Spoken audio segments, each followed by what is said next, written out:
Let me ask you this question as a starter for 10, right? All of us have lived with our mothers pretty much for all of our lives, or nearly all of us have lived with our mothers for nearly all of our lives.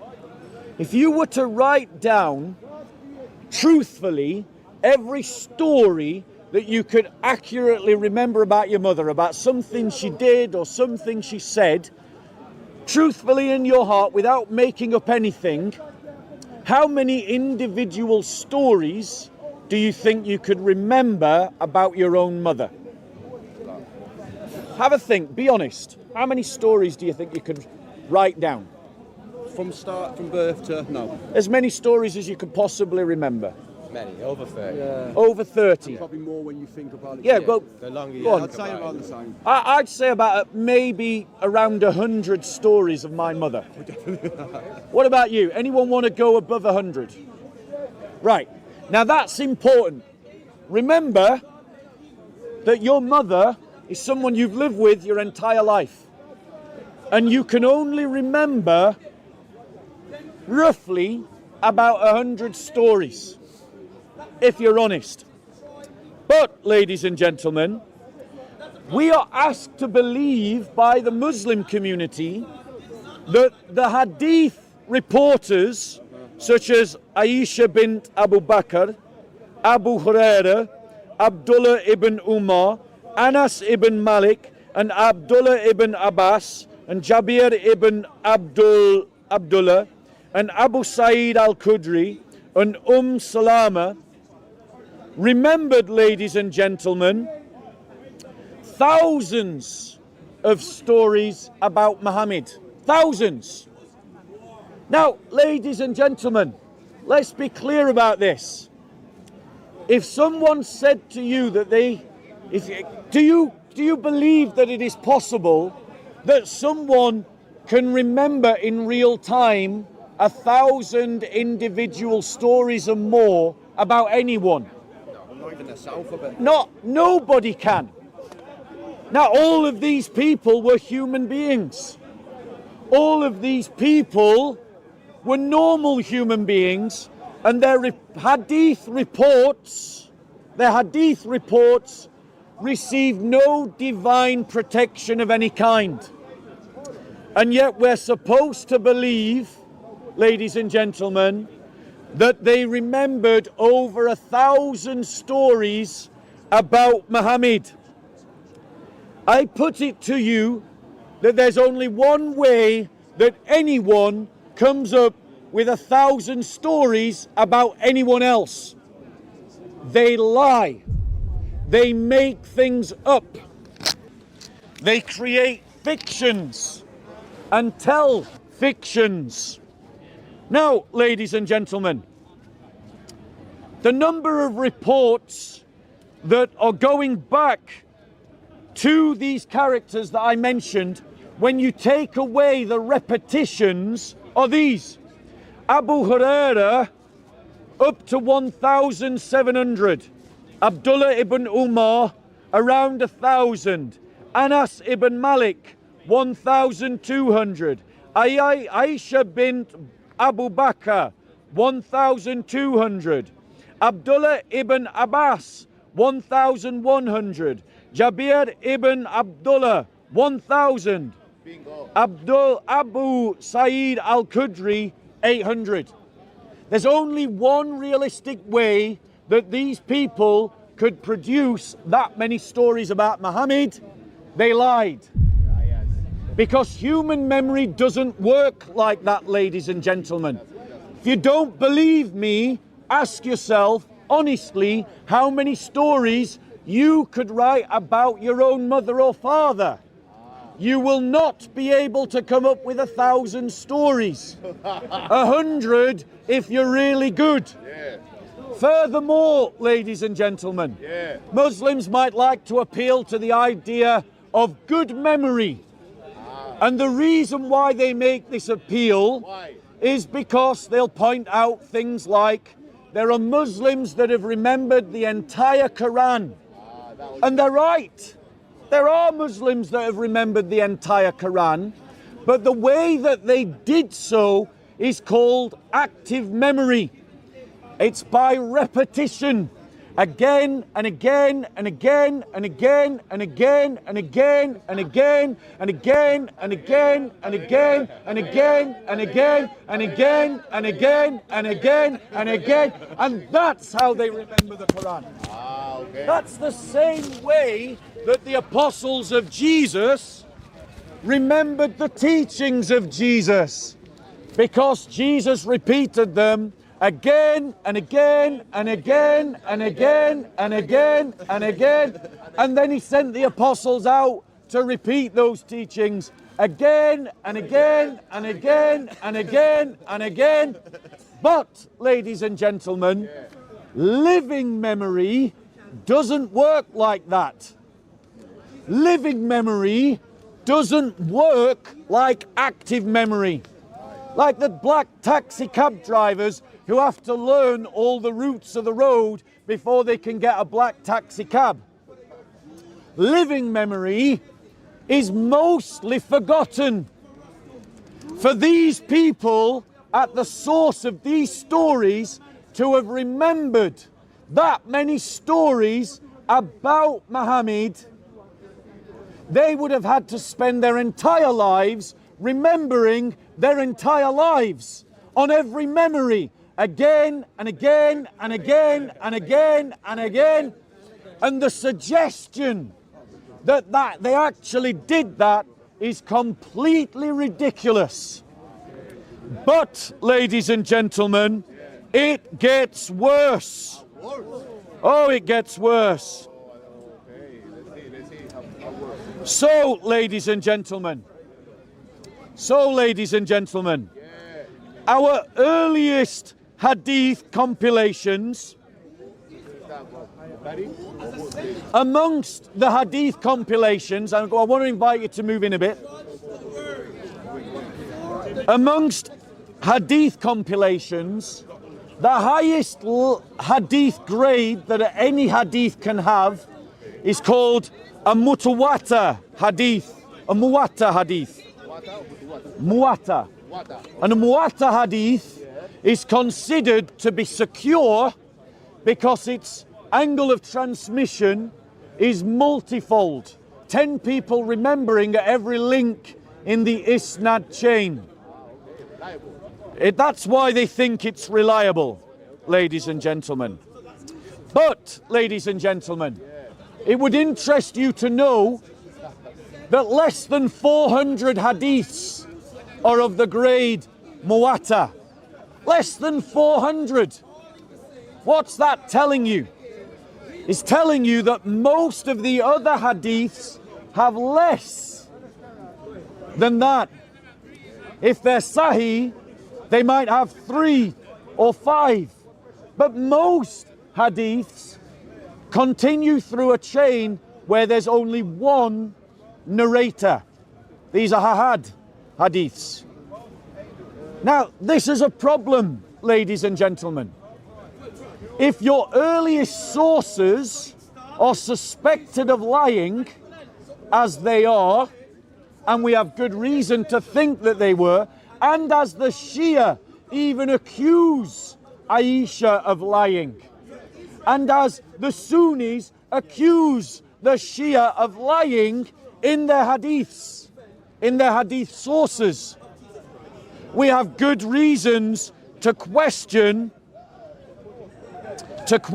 ladies and gentlemen, these hadiths. But here's the other problem. The earliest compilations of hadith come centuries after Muhammad. So, for example, the Al-Muwatta of Ibn Malik is 760 AD. Muhammad died in 632 AD. That's over 100 years later. The Musannaf of Abd al-Razak is dated to 820 AD. That's over 200 years after Muhammad. The Musannaf of Ibn Abi Shayba was dated to 828 AD. Muhammad died in 632 AD.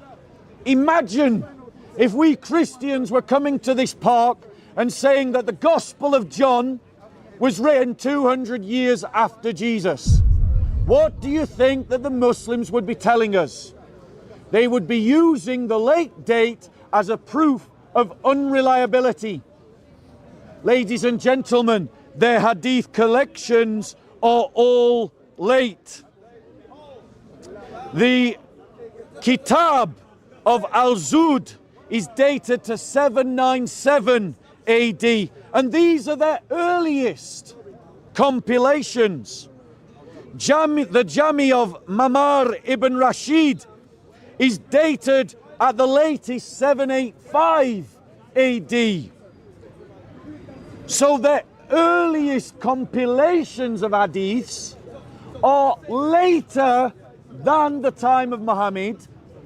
The origins of their hadiths are suspected as lying by Shia to Sunni and Sunni to Shia, and by anyone who can think and use common sense, because those numbers are clearly fictional numbers. But, ladies and gentlemen, it gets worse. When you look at the dates of the earliest copies, the extant manuscripts of the codexes of their hadiths, listen to how late they are. The Al-Muwatta can't be dated. The earliest copy, codex of that book is in the 9th century. The Musnaf of Abd al-Raziq al-Sana is from the 11th century. The Musnaf of Abi Shayba is from the 10th century. The Sahifa of Haman ibn Munabi is from the 9th century. The Kitab of Al-Zud is from the 12th century. The 12th. Now, why is that a problem, ladies and gentlemen? Why? When you look at the earliest copies of the Bible, the earliest copies of the Bible date from the 4th century. Codex Vaticanus, Codex Sinaiticus, Codex Alexandrinus. These date from the 4th century. Why? Can anyone hesitate a guess? They date from the 4th century because at that time the Roman Empire became sympathetic to the Christian religion. And so they had the means to produce the full Bibles and preserve the full Bibles. Now, ladies and gentlemen, think about it. Muslims boast how Islam had an empire from the 7th century. Why, if they had an empire from the 7th century, with all the resources of an empire, do we not see complete, intact and preserved copies of their hadiths and Quran from the 7th century? Why are they all so late, ladies and gentlemen? That tells us that someone has been fiddling with the books, ladies and gentlemen. The early hadiths already acknowledge that Umar burnt the earliest copies of the Quran so that his version of the Quran could be the one that was used by the Muslim community. The hadiths report that Muhammad forbade the writing of anything other than the Quran. And so even the writings of the Quran is not sunnah, it's bid'ah, and it's late bid'ah. And so we have reasons to suspect that the origins of the hadiths were liars and unreliable. We have reason to believe the preservation of the hadiths were not grounded and sound. And we have reason to believe that the early Muslim community had the resources to preserve all of their texts and manuscripts. ladies and gentlemen. Now, in the midst of this cauldron in which the hadiths were being written, Muslims were competing with Muslims. And how do you settle an argument if you're a Muslim and you're arguing about something with another Muslim? What do? You appeal to Muhammad. And so you end up with hadiths justifying all different manner of different practices amongst the Muslim community. Which is why Sharia law is no such thing. It's different Sharia laws depending on who you believe. They don't have a divine law given to them by God. They have a divine law ascribed to God by a bunch of scholars who came centuries after Muhammad. Now, ladies and gentlemen, here's an example of why we know hadiths were being made up. There are hadiths that testify that in the 7th century in the Middle East, that the Injil and the Torah spoke about Muhammad and about his companions. Right. So in the 7th century, according to the hadiths, there are Injils and Torahs that prophesy about Muhammad.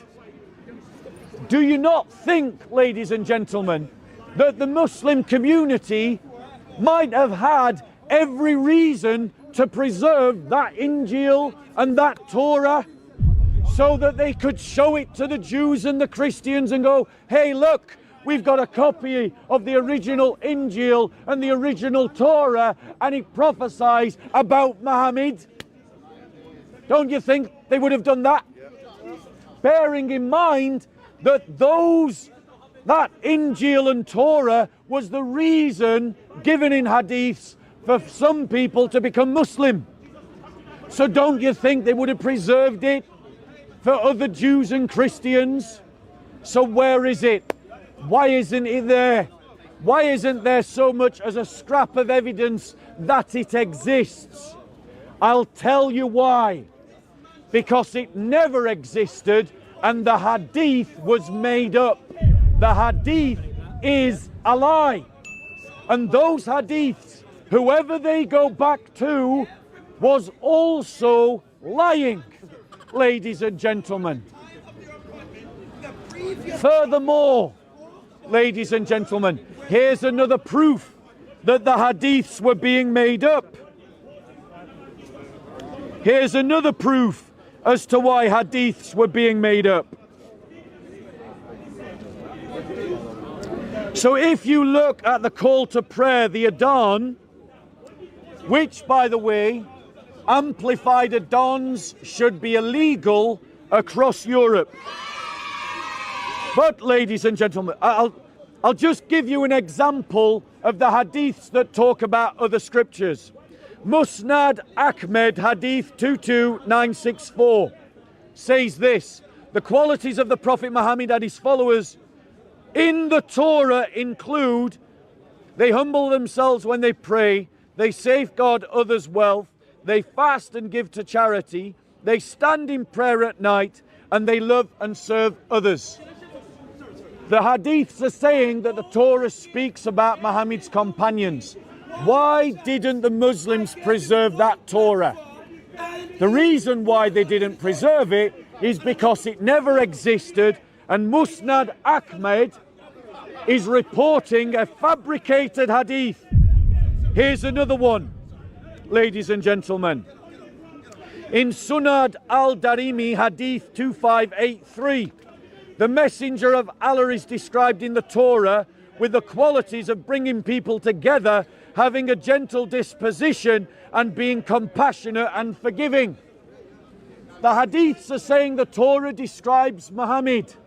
Why did they not preserve that Torah to show to the Jews where Muhammad was? I'll tell you why. Because the hadith is being made up and such a Torah never existed, ladies and gentlemen. Now, ladies and gentlemen, let me give you another example.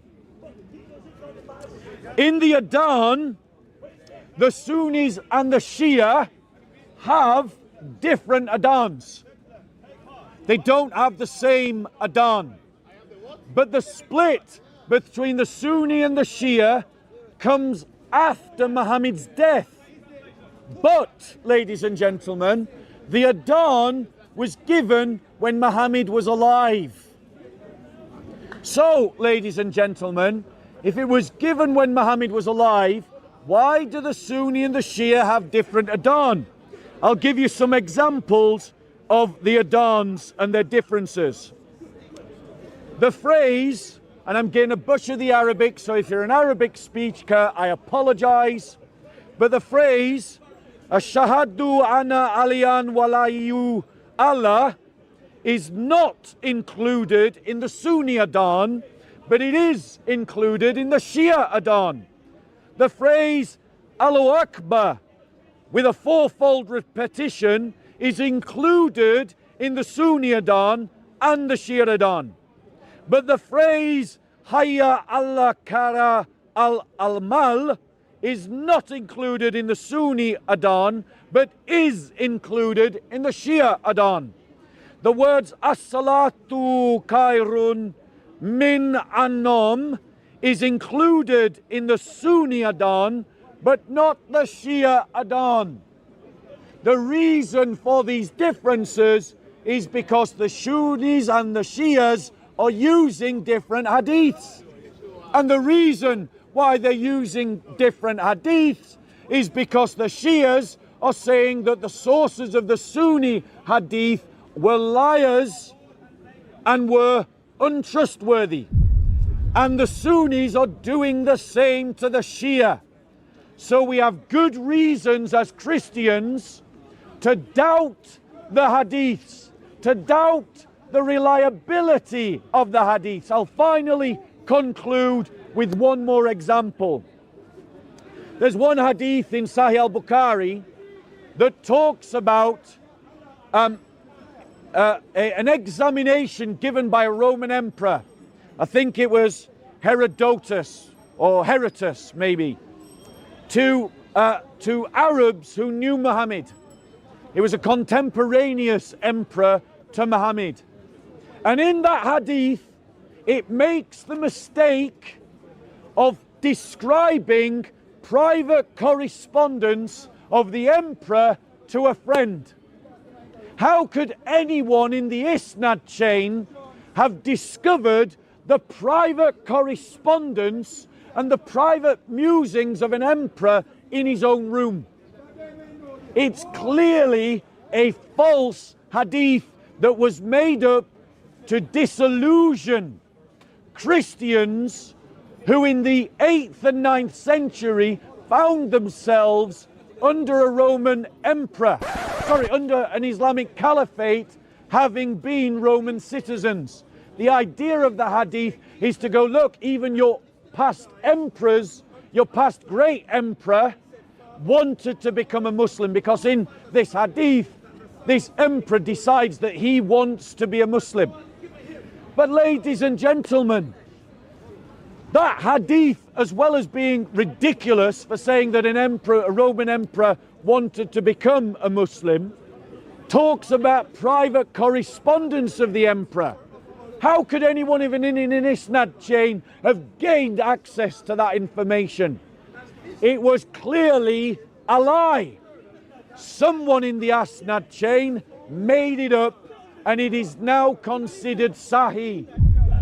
So I've given you multiple reasons to demonstrate that Sahih hadiths and Muwatta hadiths are not reliable. They are all doubtful. Any questions, ladies and gentlemen? On the same topic. Yeah, on the topic. Going once? Questions on the topic? God bless you, sir. Going twice. If you come with me, I'm going to go a drink if you want to come. I've got a 3 All hours road right. back. Peace be with you, brothers. Peace be with you. Final chance. Okay. Any other questions? Is baptism, is it salvation issue? No, a person can be saved without baptism. However, this idea that baptism communicates salvific grace and that's a division between Catholics and Protestants is a false description. Lutherans believe and Anglicans believe that baptism communicates salvific grace, but it's not necessary for salvation. But if you can be baptized, you should be baptized. If you can't be baptized because of some extraordinary circumstance, like for instance, the Kurdish Muslim girl who communicated with me 2 weeks ago, who's living right in the middle of a Muslim family, right in the middle of a Muslim city, who communicated with me and says that she's become a Christian and she can't be baptized, she is still saved even though she can't be baptized. Any other questions? Can you be baptized by anybody? Let someone else ask a question and then I'll come back to you. By the way, guys, I can't see you, so you're going to have to speak up if you want to answer a question because I'm blinded by the light. So any questions? Going once? Because the sinner beside Jesus on the cross, he said, Jesus, where would I be today? Yeah. Being baptized, he said today, Yeah. Okay, any questions, ladies and gentlemen? Going once? Going twice? Right, anyone who wants to come with me for a cup of tea, you're more than welcome to come and join me. Being baptized by anybody. Regarde ton pied là, vu que tu es bas,